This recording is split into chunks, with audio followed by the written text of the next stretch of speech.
প্রথম আমি জামা প্যান্ট কেচে দিয়ে মিলতে গেছিলাম, সেখানে তার আছে আমাদের। কোনখানে ওটা?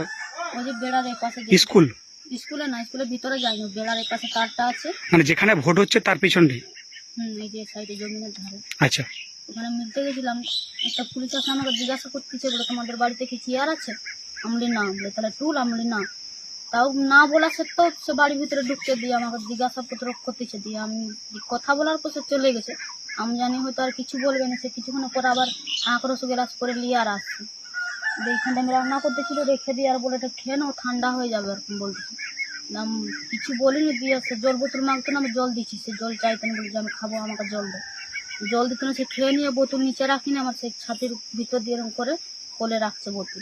আর যখন জল বোতল দিয়েছি আমার হাতে ধরছে, জল খাবার পর বাড়িতে ঢুকে আসে, বুঝেছিল যে আমি যদি ঘরে ঢুকি তার কোনো খারাপ উদ্দেশ্য ছিল যে আমি ঘরে ঢুকে হয়তো সে কিছু না কিছু করবে বলে, ওই জন্য ঘরে ঢুকে বুঝেছিল। আমি তো ভয়ে আমার ভাত হতে ছিল, আমি ছেড়ে দিয়ে ঘর ছেড়ে দিয়ে আমি বাড়ির লোককে দেখতে পারিনি।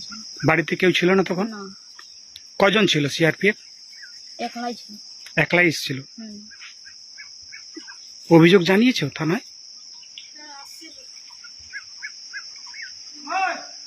আপনার নাম? পূজা ভক্ত, বাড়ি? চকসাপুর।